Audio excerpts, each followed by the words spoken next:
Hi, friends. Welcome back to Panda Class with Mr. B. It's nice to have you back again, friends. It's always nice to see you. We have little Bam. We have a little Boo, our little students today. All right, friends. Today is The Pumpkin Blanket, and this is by Deborah Turney Zagwyn. It's a nice story, friends.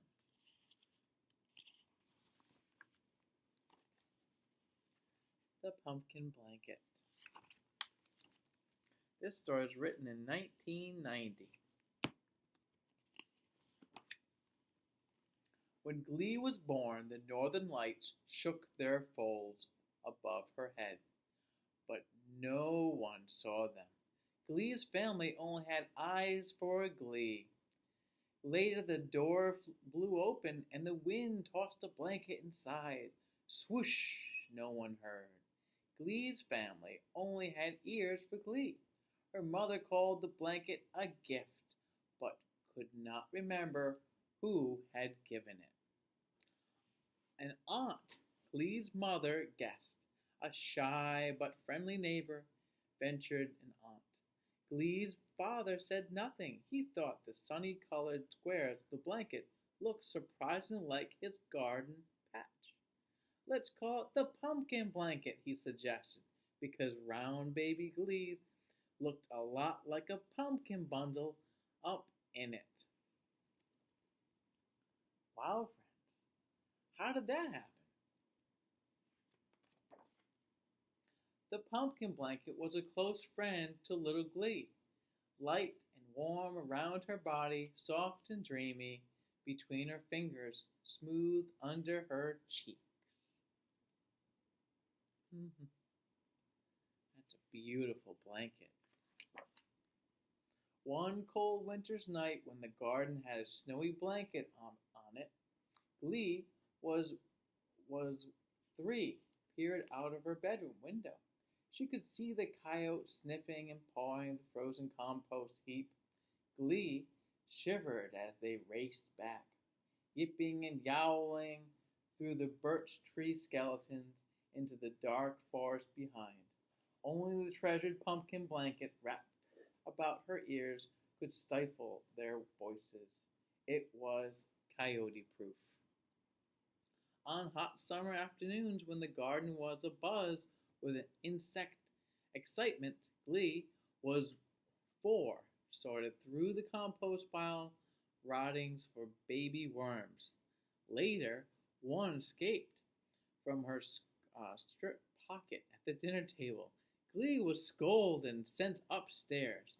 There the pumpkin blanket was, waiting and covered her like a tent. Peeking out from underneath, Glee saw folds like distant mountains and wrinkles like waves on a patchwork lake. I had a blanket. I love my blanket. On one day, late in September, Glee was 5, and she was dancing with her blanket by the garden. Sometimes it was her cape, and it was her twirling skirt. Sometimes she held it high in the sky to flutter like the autumn leaves. Glee's father was busy in the garden rows, harvesting the vegetables. One by one, the bright-colored patches disappeared into buckets. Green leaves were piled on the compost heap. Soon all that remained were the pumpkins.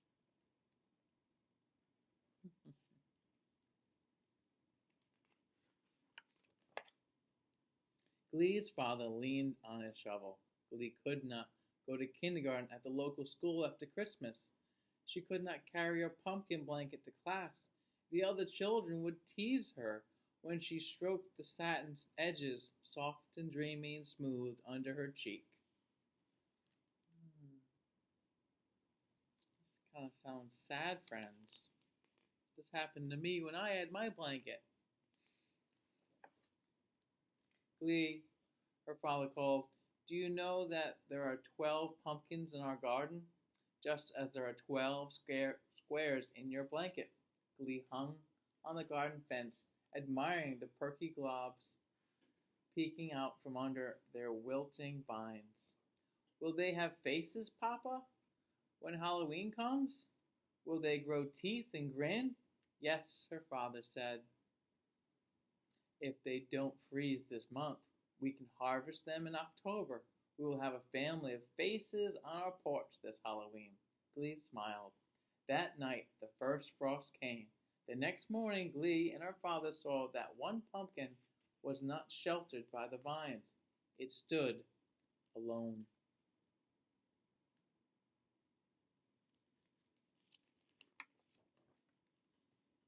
Glee, her father asked, will you share your blanket with the pumpkins? One square could cover that shivering pumpkin and save it from the frost. A lump came to Glee's throat, but she nodded. Then her father reached for his pocket knife and carefully cut a thread, separating a square from the pumpkin blanket. Gently, Glee covered the pumpkin. The next morning, Glee and her father hurried to the pumpkin patch. There were pumpkin plump as a melon under its little square shawl. It had survived the frost, but another pumpkin had become exposed as the vines fell away. Glee knew that without a cover, the frost could bite it hard. She gave up one more square from her pumpkin blanket.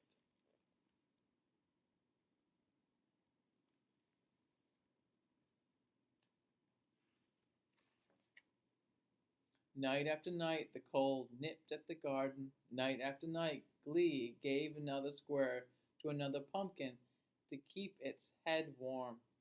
In the early October night sky, the northern lights began to flicker faintly again.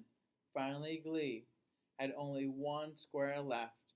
It was her favorite, the one with the widest satin edge, soft and dreamy between her fingers, and smooth under her cheek.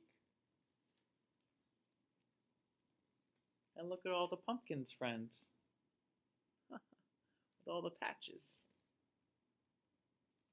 Oh, that's so nice. It's so nice of Glee to do that.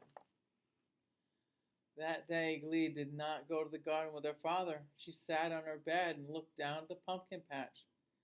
11 pumpkins wore 11 little blankets. The 12th pumpkin was bare. It was the biggest pumpkin of all, and the last one to be uncovered by the vines. When dinner time came, Glee wasn't hungry.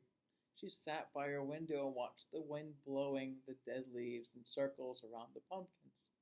The vines stiffened with cold. Darkness was falling on the garden. Glee clutched her tiny pumpkin blanket tightly in her hand. Then her fingers loosened. She stroked the satin border one last time. What is she going to do, friends? I think you're right. Glee padded down the stairs and out the back door. She opened the garden gate and found her way to the pumpkin patch. The wind held its breath. The leaves lay still. Glee tucked her last scrap of pumpkin blanket around the biggest pumpkin of all and ran back to the house before she could change her mind.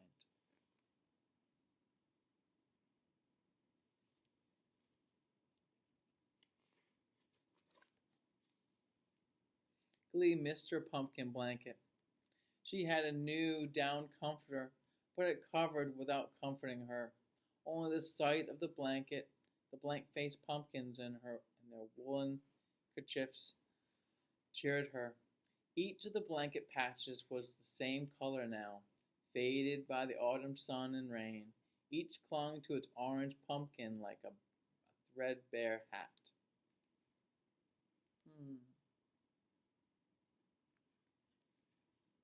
That's very nice of Glee. On the evening before Halloween, Glee and her father took the wheelbarrow down to the garden for the last harvest. They separated the brittle vines from the yellow-orange gourds, and Glee imagined sewing her blanket back together. She took the first square from the pumpkin closet closest. It no longer felt soft and dreamy between her fingers or smooth under her cheek. Suddenly, a gust of wind pulled the scrap right out of Glee's hands, carrying it above and beyond her reach. Glee and her father watched the wind flip the pumpkin squares off for the rest of the pumpkins, blowing them high above the birch tree forest. The pumpkin squares tumbled upwards, floating higher and higher on a playful current of wind into a sparkling sky. What's going to happen, friends? Sounds magical. The stars sewed the pieces of Glee's blanket back together with pinprick threads. When they had finished, the shimmering pumpkin blanket draped itself around a mother of pearl pumpkins, and the folds winked at Glee from the night sky. Glee's father lifted her into the wheelbarrow and piled the fat-cheeked pumpkins around her. Glee laughed as they bounced through the garden gate into the house. It sounds magical.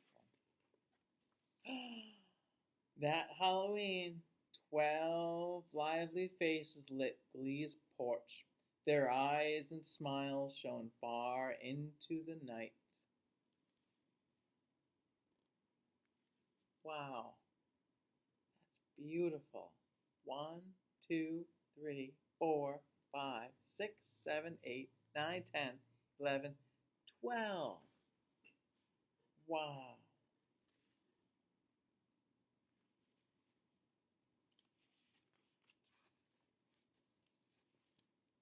And there's the beautiful blanket. Beautiful pumpkin blanket. What a nice story, friends. Well, thanks for stopping by and subscribing to Panda Class with Mr. B. It's nice to have you back, friends. I'd like to thank our little friends Bam and Little Boo. All right, friends, on count of 3. 1, 2, 3. Pinch pot, cheese, cheese, cheese. Pinch pot, cheese, cheese, cheese. All right, friends, I'll see you again soon. Bye.